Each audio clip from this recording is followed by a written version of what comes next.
Unified 911, anong matutulong namin sa'yo? Anya ti maitulong mi ken kapo. Anong may tatabang ko sa Unsay imo? akong Magandang araw, bagong Pilipinas. Ako ang inyong alagadang batas, tagataguyod ng Balitang Pulis. Ako po si Patrolman Edwin Baris. Maghahatid sa inyo ng tamang balita, kwento ng pulis at serbisyo para sa mamamayan. At ito ang PNP News Online. Ang pangunahing balita ng Police News Network, alagadang batas, tagataguyod ng Balitang Pulis.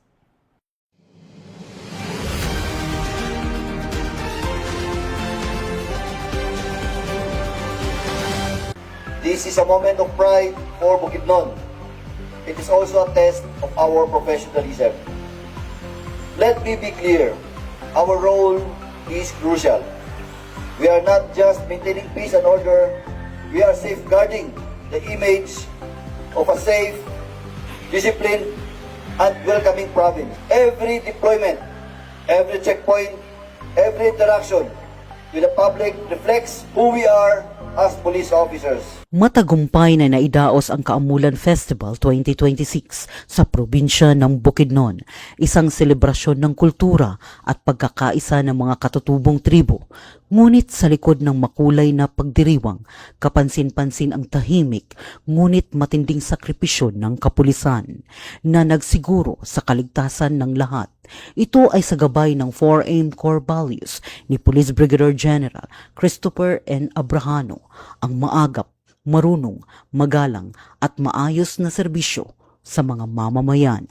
Sa bawat parada, street dancing at gabi ng kasiyahan, nakaantabay ang mga tauhan ng Bukidnon Police Provincial Office hindi lamang bilang tagapagbantay, kundi bilang pangunahing haligi ng kaayusan. Pinaigting ng kapulisan ang police visibility mula pa lamang sa pagbubukas ng festival kung saan personal pang nag-inspeksyon sa mga lugar ng aktibidad ang Provincial Director na si Police Colonel Oliver Soto Novales upang matiyak ang seguridad ng publiko. Sa kasagsagan ng street dancing competition noong Abril 18, masusing minonitor ng mga pulis ang galaw ng libu-libong kalahok at manonood upang maiwasan ang anumang insidente. Hindi rin nagpahuli ang kanilang presensya sa mga malalaking event tulad ng Celebrity Night at Pyro Music Festival kung saan nagsagawa sila ng mahigpit na seguridad at crowd control operations. Sa kabila ng pagod, puyat at matinding deployment, nanatiling naka-duty ang mga pulis upang masigurong ligtas ang bawat dumalo. Matapos ang selebrasyon, agad nagsagawa ng post-event debriefing ang pamunuan ng Bukidnon PPO bilang pagkilala sa dedikasyon at sakripisyo ng bawat personnel na naging bahagi ng matagumpay na pagdiriwang. Sa kabuuan, naging mapayapa at maayos ang Kaamulan Festival 2026. Patunay na sa likod ng makukulay na tradisyon at kasiyahan naroon ang hindi matatawarang serbisyo at sakripisyo ng kapulisan para sa kaligtasan at kapayapaan. Mula dito sa Police Regional Office 10, Bukidnon Police Provincial Office, ako ang iyong PNN Correspondent, Police Corporal Michelle Gulay Abatayo, alagad ng batas, tagataguyod ng Balitang Pulis. Pagpapatibay ng ugnayan sa komunidad, bagong Police Community Precinct ng Tadjan nabuksan. Pinalakas ng Tadjan Municipal Police Station ang pakikipag-ugnayan nito sa komunidad sa pamamagitan ng inaugurasyon at pagbabasbas ng bago nitong Police Community Precinct sa Sitio Tumpakan, Barangay Kagubatan, Tadjan Mountain Province noong April 17, 2026. Inilalapit ng bagong PCP ang serbisyong pulisya sa mamamayan. Pinapabuti nito ang accessibility, pinapabilis ang oras ng pagtugon at pinatitibay ang tiwala sa pagitan ng pulisya at komunidad. Magsisilbi itong pasilidad sa 6 na barangay at ito ay ang Kadadanan, Dakudak, Lenga, Pandayan, Kagubatan at Banaaw ng Tadjan. Malugod naman na tinanggap ni Mayor Consuelo Masweng, mayor ng Tadjan, ang bagong PCP at ipinahayag ang kanyang buong suporta. Aniya, mas may lalapit nito ang serbisyong pulisya sa komunidad at mapapalakas ang kampanya sa impormasyon at edukasyon. Binigyan din naman ng pulisya ng Mountain Province na hindi kayang mag-isa ang pulisya sa pagpapanatili ng kapayapaan. Hinimok ang komunidad na makibahagi at makipagtulungan. Ipinahayag ng opisyal ng barangay at munisipyo ng Tadyan ang kanilang pasasalamat at suporta. Binigyan din nila ang kahalagan ng binadang at tinulong sa pagbuo ng isang mas ligtas at mas maunlad na Tadyan. Mula dito sa Bontoc Mountain Province, ako ang inyong PNN correspondent, Police Corporal Marjorie Nitio, alagad ng batas, tagataguyod ng Balitang Pulis. Muling pinatunayan ng Abra Police Provincial Office sa pamumuno ni Police Colonel Charles L. Dumalig, Provincial Director, katuwang ang iba't ibang ahensya ng pamahalaan sa pagkikiisa at pagsasagawa ng Retold Community Support Program, RCSP o Servisyo Caravan, nito lamang ika-21 ng Abril taong kasalukuyan upang ilapit ang mahalagang serbisyo sa komunidad. Sa Barangay Malapao, Langiden, matagumpay na naisagawa ang aktibidad sa pangunguna ni Police Major Francisco O. Ben, Chief Picadu, katuwang ang RHU, MLGOO, LGU, Information Office at DOH kung saan tampok ang paghahatid ng police clearance processing, libreng gupit, medical at dental mission para sa mga residente. Binigyang diin ni Police Major Ben ang layunin ng RCSP na nagpapakita ng presensya at suporta ng iba't ibang ahensya ng pamahalaan sa ilalim ng Executive Order No. 70 o National Task Force to End Local Communist Armed Conflict, NTFL-CAC. Hinimok niya ang mga residente na lubos na pakinabangan ang mga serbisyong hatid ng pamahalaan para sa mas maayos at mapayapang kinabukasan. Samantala, matagumpay ding naisagawa ang RCSP Field Immersion sa Barangay Bulilising, Villaviciosa sa pangunguna ng 2nd Abra PMFC sa pamumuno ni Police Major Eventually M. Lozano, Deputy Force Commander, at sa ilalim ng pangangasiwa ni Police Lieutenant Colonel Egan P. Balyangan, Force Commander, sa pakikipagtulungan ng Picadu na kinatawanan ni PMSG Albi May A. Liad at iba pang ahensya na ihatid ang iba't ibang serbisyo, kabilang ang libreng gupit na nagdulot ng kasiyahan sa mga residente. Nagtapos ang programa sa pamamahagi ng sertipiko ng pagkilala sa mga ahensyang aktibong nakilahok sa nasabing aktibidad. Layunin ng RCSP na palakasin ang kamalayan ng mamamayan, lalo na ng kabataan, laban sa iligal na droga, terorismo at insurhensya at hikayatin ng aktibong partisipasyon ng komunidad tungo sa mas maunlad, maayos at mapayapang probinsya. Mula dito sa Abra Police Provincial Office, ako po ang inyong Police News Network Correspondent, Patrolwoman Maria Ella Garcia, alagad ng batas, tagataguyod ng Balitang Pulis. Bagong PNP para sa bagong Pilipinas, serbisyong mabilis, tapat at nararamdaman. Arestado ang isang lalaki na kabilang sa top 3 regional most wanted person sa kasong rape, 2 counts sa isinagawang operasyon ng Isabela Police Provincial Office nitong Abril 20, 2026. Kinilala ang suspek na si alias Makoy, 33 anyos, magsasaka at residente ng Barangay Villaluz, Benito Soliven, Isabela.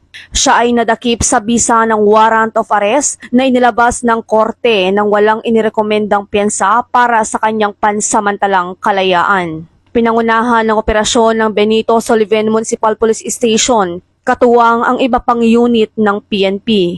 Matapos ang pag-aresto, isinagawa ng Benito Soliven Municipal Police Station ang kaukulang dokumentasyon bago iharap ang suspek sa hukuman para sa nararapat na proseso. Ayon kay Police Colonel Manuel Bayani Bringas, Provincial Director ng Isabela PPO, patunay ito ng patuloy na pagtupad ng kapulisan sa kanilang tungkulin upang mapanatili ang kaayusan at kapayapaan sa lalawigan. Bahagi ito ng pinaigting na kampanya ng PNP laban sa kriminalidad sa ilalim ng direktiba ng Chief PNP. Mula dito sa Isabela Police Provincial Office, ako po si Police Corporal Sara Jane P. de la Cruz, ang inyong tagapaghatid balita. Bagong PNP para sa bagong Pilipinas, serbisyong mabilis, tapat at nararamdaman. Pagiging pulis ka naman, anong sasabihin mo sa papa mo kung ngayon pulis ka na kung sakali? Nagawa ko na yung pangako ko sa'yo. Update po muna tayo para sa PNP Recruitment 2026 at syempre kasama pa rin natin si Patrolman Bongo. So sa palagay mo ano yung dapat asahan ng PNP sa ating mga aplikante ngayong 2026? So yun nga partner, no, binigyan sila ng mahabang panahon para makapaghanda at sana itong ating mga aplikante ay may bigay nila yung best nila pagdating sa physical at saka yung syempre kailangan kumpleto rin yung mga dokumento nila. So, alamin po natin ang pahayag naman ng PRSU NCR para sa araw na ito. Araw na to, ito yung kanilang checking of documents, no. Ito yung secondary at saka primary documents nila na kung talagang sumunod sila doon sa mga requirements na nakalagay doon sa ating recruitment process. Ang kanilang in-applyan ay yung attrition quota. So, without the ad hoc recommendation, hindi sila makakapag-proceed dito. So, saka pa lang tayo mag-start pag ng BMI kung kumpleto yung bawat recommended ng bawat stations, kung okay yung kanilang mga requirements na pinasubmit, ito ay checking lang ng kung sumunod sila o hindi. So sir, meron ba tayong na-encounter na primary na nangyayari kung saan nagkakaproblema yung ating mga police applicants sa pagpasa ng mga dokumento, sir? Meron. For example, ang dinala ni dito ay lahat ay original copy ng mga kanilang documents, which is dapat ay authenticated ang isasubmit nila, no? Maliban sa PSA. Lahat yon ay authenticated, tapos dapat nakatabing. So, Sir, doon sa mga kalimitang mga tanong ng mga police applicants, sir, yung mga konting pagkakamali sa mga dokumento tulad ng birth certificate, nagkamali ng isang letra o dalawang letra, o sa birth date ng ating mga police applicants, meron ba itong possible na maging dahilan para hindi may pasok yung kanilang mga dokumento, sir? binibigyan naman sila ng chance pag once yung ginamit na lang pangalan, ay same din naman doon sa bibigyan sila ng chance na i-apply yun sa local registry. Ito ang announcement sa ating mga police applicants na napakainit, magdala ng tubig, ano dapat nilang gawin, sir? Dito sa NCR, so kailangan nilang tulungan yung sarili nila, no? At lahat naman yan ay lalo na pag-start ng BMI natin by Monday. So pinadadala namin sila ng magbaon na sila or magdala sila ng maraming tubig. For checking of documents lang ito, kailangan binigyan sila ng time kung kailan na pwedeng i-submit. Yung may mga kulang, either bukas or before ng BMI. So, sa araw na to, sir, anong distrito po yung nagpunta, sir? Lahat dito ay from Southern Police District kasi medyo madami sila. So, meron pa tayong bukas, sir? Meron. Every, for the whole week, ito yung ating gagawin. Start tayo ng BMI siguro next week na. No? Pag hindi matapos lahat, medyo magkakaroon ng adjustment. Mag-interview naman tayo ng mga police applicants kung bakit ba ito yung gusto nilang tahakin ang pumasok sa PNP. So, parang ikaw lang dati yan, partner, nang interview kita, di ba? Ano ba yung unang sabi mo noon, bakit gusto mong mapabilang sa hanay ng Philippine National Police? Siyempre, unang-una, ang pinakang goal ko talaga nun is, siyempre, yung paglilingkod sa bayan. Yan. Number 1 yun. So, hindi mahal sa buhay. Isa yun. Kasama na yun. Alam mo ba, partner, kapag sinabi mo na serbisyo publiko o public service, sabi nga ng ating NAPOLCOM representative na si Attorney Delgado, na kapag sila mong public service, kasama na doon yung buong pamilya. Kaibigan, mahal sa buhay. So ayon na rin sa ating NAPOLCOM commissioner na si Attorney Kalinisan, magkakaroon ng mahigpit na proseso ng recruitment. Yun, lalong-lalo na pagdating sa complete background investigation. Bakit gusto nilang maging police? Taga Western Bicutan, Taguig City. SM Bicutan, ang layo mo lang pala dito. So, anong dila ba't gusto maging police? Sir, unang-una pangarap ko po ito since nung bata pa lang ako. So, ang gusto ko pong i-maintain yung public ng peace and order po sa... Okay, ikaw, pang-ilang apply mo na? Sir, good morning sir. Pang-apat na apply. Pang-apat na apply mo na? Opo sir. Ba't di ka pa sumuko? Simula ng 2023 po sir. 2023? Opo sir. Ba't di ka sumusuko? Pangarap ko po talagang maging police sir. Para rin po sa mga magulang ko at sa magiging pamilya ko So, sir. paano kung hindi ka maging police ngayon, mag-apply ka pa rin? Mag-apply pa rin po Ilan sir. taon ka na ba? 27 po sir. 27, sa bagay, 27 po nung naging police ako eh. So, kaya na. Yes, School sir. mo? Thank you po sir. Olivares College, Parañaque po sir. Okay, ikaw, taga saan ka? Sir, Taguig sir. Pang-ilang apply mo na? Pangatlo na sir. Pangatlo? Yes, O, sir. sa Taguig? Sa Western Bicutan sir. May tutulong mo sa PNP kung sakaling police ka na. Sir, matutulong ko po sa PNP is yung pagiging creative ko po. And I have also a technical skills na makakatulong po bilang police applicant or police pagdating ng araw. Sir. Okay. O, ikaw, taga saan ka? Taguig sir. Taguig sa Taguig. Sa Santa Ana. May sawa na? Wala po. Pang-ilang apply na? Pang-7. 7? Ala! 7 apply na, hindi pa rin sumusuko. So ano nagbibigay siya ng lakas ng loob para hindi sumuko sa pag-apply bilang sa pulis? Inspirasyon ko po sir yung pamilya ko. 10 po kasi kami magkakapatid. 10? Pangilan ka? Pang-siyam po. Pang-siyam? Ako. Yung tatay ko po kasi dating barangay tanod. Sa yung may kapatid po kong abogado at sundalo po. Yan. So anong mensahe mo? Anong inspirasyon mo sa mga police applicants na unang apply pa lang, 2 sumusuko na para at least tulungan mo silang abutin yung kanilang pangarap. Yan. Gawin lang inspirasyon yung pamilya, yung mahal natin sa buhay, saka tiwala lang sa sarili at merong tamang oras para sa atin. School mo nga pala ulit? Christian Polytechnic Institute of Catanduanes. Yan. Saan ka una nag-apply? Dito po sa Camp Crame. Camp Crame, sunod? Camp Crame po. 2? Sunod? 3? Dito na po lahat. NCR? Opo. Ilan ba sa NCR? Kailan yung huling apply mo dito? Last year po. Last year. Thank you po. Ikaw, Morning, sir. pangilang apply mo na? 5, sir. 5? Ba't di ka pa sumuko? Ang dami namang pwedeng trabaho, opportunity. Ba't di ka sumusuko sa pag-apply sa police? Kasi ito talaga yung gusto ko, sir. Yan. Yung failure, sir, na naranasan ko sa 5 taon. Naging, sir, katadagan ko para ipurso talaga yung gusto ko, sir. So anong ginagawa mo kapag hindi ka pa nakakapag sa PNP nakaraan? Anong trabaho? Trabaho ko, sir, security guard. Yan, shoutout mo yung mga tropa nating security na talaga namang 24 oras minsan ay hindi pa nare-reliebuhan pero kasabay din yan po mga kaibigan yung ating mga security guard, talagang ibang klase rin ng trabaho nila. Okay. Shoutout mo. Shoutout dyan sa mga kabady ko. Ganyan talaga. 5'9"? Ayun, 5'9". Ano sabihin, nakikita ka rin sa ano ba ibig sabihin ng ka-5'9"? Bad, sir. applicants. Makinig dito muna. Kabady, sir. St. Ferdinand College, sir. Pangmayaman Slide, sir. Anong course mo? B-screen, sir. Yan, ikaw anong course mo naman din? Bachelor of Public Administration, So, meron ka bang naging ibang trabaho maliban sa pag-apply mo bilang pulis? Bago ako mag-apply, sir, nagpasok ako sa fast food po, sa Mang Inasal, tapos nag-restaurant ako. So, pag ilang apply mo na? Pang-3, sir, bali pang-4 kasi na 2024 regular, tapos 2025 attrition regular, tapos ngayon. Eh, marami namang trabaho. Bakit ito pang PNP ang gusto mong pili? Anong dahilan? Sir, ito talaga pinakapangarap ko eh. Tsaka pangako ko to kay Papa ko bago ako namatay. So, anong maging ambag mo sa PNP kung sakaling magiging pulis ka?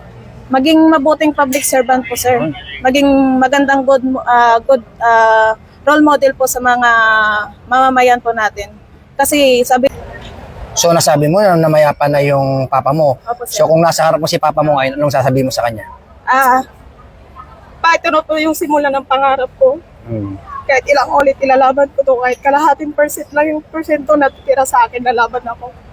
So, kung magiging pulis ka naman, anong sasabihin mo sa papa mo kung ngayon pulis ka na kung sakali? Nagawa ko na yung pangako ko sa'yo. Sa siya mong anak, ako yung nakapagtapos ng college, ako yung tutuloy ng pangarap ko. Yan, okay. Papakabait ka pag naging pulis ka? Yes, sir. Okay.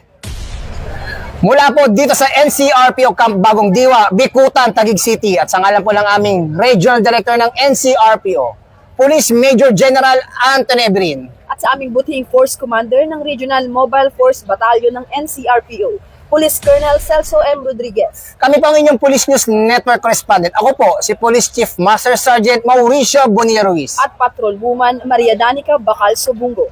Alagad ng batas, tagataguyod ng balitang pulis. Lilingkod sa bawat Pilipino at magbibigay ng tamang impormasyon para sa tahimik at maayos na Pilipinas. Police News Network, alagad ng batas, tagapagtaguyod ng balitang pulis, sandigan ng mamamayan, patnubay ng katotohanan. Formal na ipinamahagi ng Police Regional Office 10 ang 5 bagong troop carriers sa iba't ibang unit sa rehiyon sa ginanap na blessing at turnover ceremony noong Abril 20, 2026 sa Camp Alagar, Lapasan, Cagayan de Oro City. Ang mga sasakyan na personal carrier Mitsubishi Triton ay may kabuuang halagang 10.75 million pesos at ipinagkaloob ng National Headquarters sa ilalim ng pondo para sa fiscal year 2024. Ipinamahagi ang unit sa Valencia City Police Station, Tourist Police Unit ng Camiguin, Cagayan de Oro City Police Office at Iligan City Police Office. upang higit na mapalakas ang police visibility at response capability, partikular sa mga tourist area at malalayong komunidad. Ayon kay Police Brigadier General Christopher N. Abrahano, makatutulong ang mga bagong sasakyan sa mas mabilis at epesyenteng pagtugon sa mga insidente, gayon din sa pagpapaigting ng patrol operations sa buong Northern Mindanao. Dagdag pa ng opisyal, inaasahang pangangalagaan at gagamitin ng wasto ng mga unit ang mga sasakyan upang higit na mapabuti ang serbisyo sa publiko at mapanatili ang kapayapaan at kaayusan sa rehiyon. Mula dito sa inyong higalang pulis, Regional Office 10 Public Information Office. Ako ang inyong PNN correspondent, Patrolwoman Jane Rose Bohol, alagad ng batas, tagataguyod ng Balitang Pulis.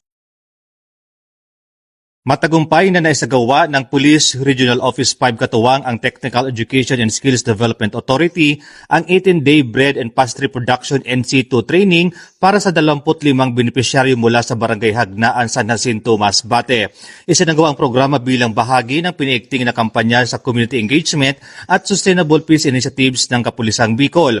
Naging posible ito sa pamamagitan ng aktibong pagkipag-ugnayan ng RPSB team ng 502nd Maneuver Company, RMFP5 Katuwang ang mga opisyal ng barangay na nagpapakita ng matibay na ugnayan ng kapulisan at lokal na pamahalaan.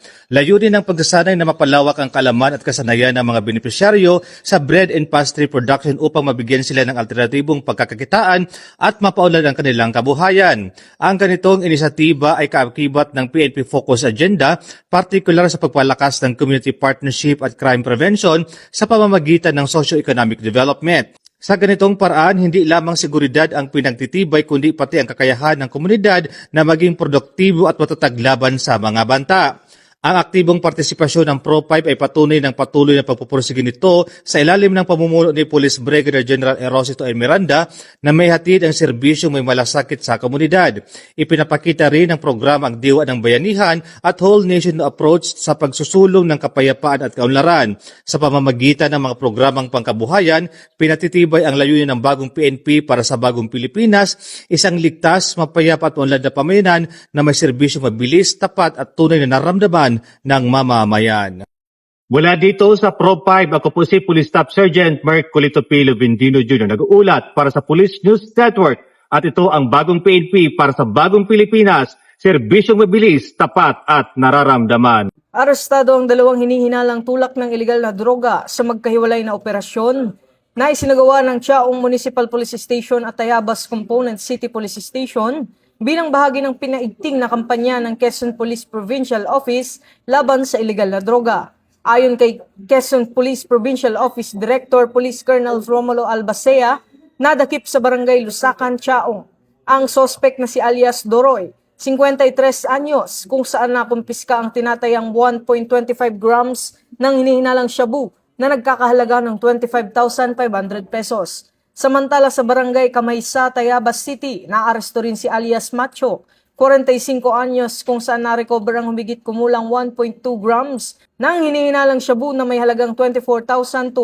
pesos. Naharap ang dalawang sospek sa kasong paglabag sa Republic Act 9165 o Comprehensive Dangerous Drugs Act of 2002. Ang matagumpay na operasyon ay nakaangkla sa PNP Focus Agenda, partikular sa Enhanced Managing Police Operations at integrity monitoring na layong sugpuin ang ilegal na droga at panagutin ang mga sangkot dito. Ito ang bagong PNP para sa bagong Pilipinas. Serbisyong mabilis, tapat at nararamdaman.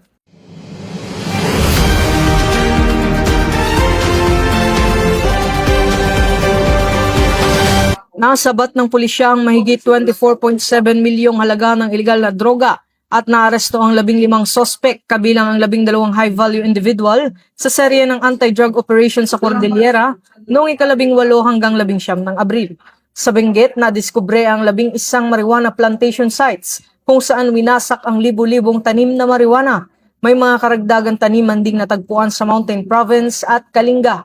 Samantala sa Baguio City, naaresto ang 12 high-value individual sa isang search warrant operation habang may mga nadakip ding street-level individuals sa hiwalay na operasyon. Nahaharap ang mga sospek sa kasong paglabag sa Comprehensive Dangerous Drugs Act of 2002. Sa pagpapatuloy ng kampanya, paiigtingin pa ng PNP ang anti-drug operations at hinihikayat ang publiko na makipagtulungan upang tuluyang masugpo ang ilegal na droga sa komunidad. Ito ang bagong PNP para sa bagong Pilipinas, serbisyong mabilis, tapat at nararamdaman.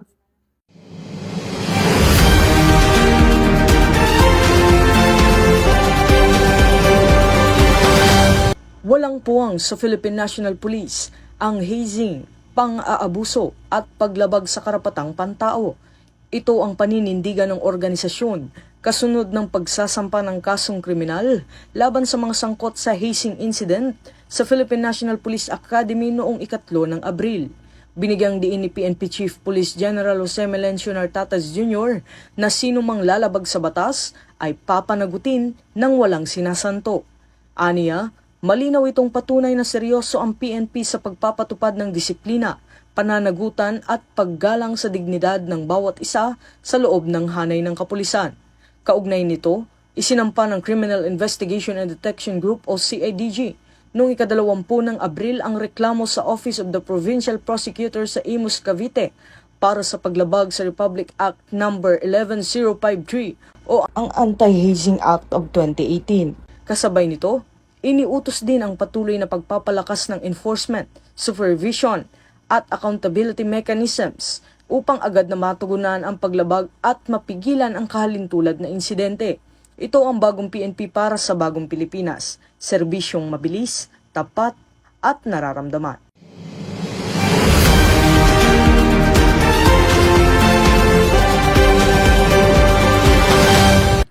Muling nagbunga ang pinagsanib na operasyon ng pulisya at militar matapos makarecover ng mga pampasabog at bala sa barangay Coco Cabitan, Bulan, Sorsogon. Dakong alas 11:40 ng umaga noong nakaraang Abril 21 taong kasalukuyan. Pinangunahan ang operasyon ng 2nd PMFC ng Sorsogon PPO sa ilalim ng Revitalized Police Barangay o RPSB Team Kadandanan. Katuwang ang Civil Military Operations Team ng 22nd Infantry Battalion ng Philippine Army, kasama ang kanilang intelligence units at ang Bulan Municipal Police Station. Sinagawa ang operasyon kasunod ang impormasyong ibinahagi ng isang concerned citizen hinggil sa umano'y pagtatago ng mga pampasabog at bala sa naturang lugar. Sa isinagawang clearing at search operation, na-recover ang isang Claymore Improvised Explosive Device o IED, 2 anti-personnel IEDs, 4 na rifle grenades at mahigit 164 na bala ng kalibre .30. Agad namang isinailalim sa mahigpit na seguridad ang mga nakuhang mga pampasabog at mga bala. Sa kasalukuyan, nasa kustodiya ito ng 22nd Infantry Battalion, 9th Infantry Division ng Philippine Army para sa tamang dokumentasyon at disposisyon. Ayon kay Provincial Director Police Colonel Alex C. Daniel, ang matagumpay na operasyong ito ay patunay ng matibay na ugnayan ng pulisya, militar at komunidad sa pagsugpo sa terorismo at kriminalidad. Dagdag pa niya, magpapatuloy ang pinaigting na operasyon at intelligence monitoring upang tuluyang mapuksa ang mga banta sa kapayapaan sa lalawigan. Mula dito sa Sorsogon Police Provincial Office, ako po si Police Corporal Chris Gupela para sa Police News Network. At ito ang bagong PNP para sa bagong Pilipinas, serbisyong mabilis, tapat at nararamdaman. At yan ang mga balitang nakalap ng ating mga PNN correspondents mula Luzon, Visayas at Mindanao. Bago tayo magtapos sa ating programa, narito ang ilang tips ngayong tag-init. Una, dalasan ng pag-inom ng tubig. Dahil nakakapawis ang init, mahalagang manatiling hydrated upang mapanatiling maayos ang temperatura ng iyong katawan at makaiwas sa mga heart-related illnesses gaya ng heat stroke. Magdamit ng mga kasuotang may manipis at komportabling tela. Iwasan ang mga kasuotang masisikip at may makapal at mabigat na tela gaya ng maong at leather dahil natatrap ng mga ito ang init sa pawis sa katawan. Gumamit ng payong, pamaypay o sombrero kapag lalabas ng bahay. I-ready ang mga pananggalang sa init. Ugaliing magdala ng mga kagamitang makapagbabawas ng init sa inyong nararamdaman. Iwasan ang pagbibilad sa araw kahit may pananggalang sa init. Hanggat maaari ay umiwas sa matagal at direktang pagbibilad sa araw. Kung nasa labas, sikaping manatili sa mga lugar na may lilim. Manatiling ligtas sa mga ka-PNN sa kabila ng banta ng mainit na panahon. Sakaling may emergency, idaya lang ang 911 sa inyong mga telepono. At ang inyong pulis at iba pang sangay ng pamahalaan ay handang tumulong sa inyo.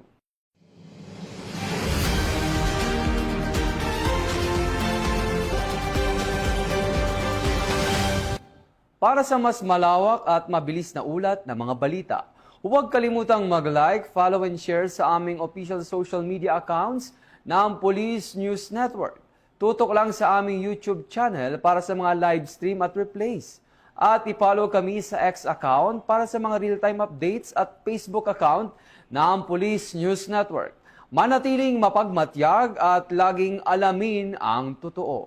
Sa ngalan ng pamunuan ng Philippine National Police, sa pangunguna ni Chief PNP Police General Jose Melencio Nartates Jr. at sa pamumuno ni President Ferdinand Bongbong Marcos Jr., kami ay maglilingkod sa bawat Pilipino at magbibigay ng tama at balanseng balita.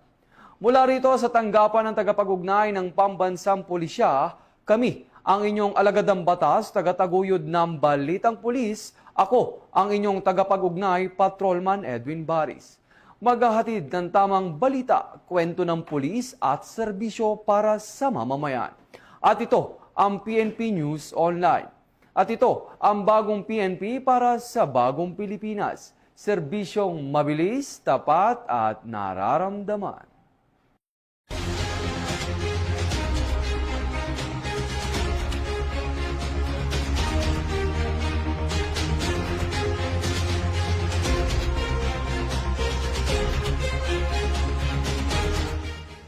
Police News Network, alagad ng batas, tagapagtaguyod ng balitang pulis.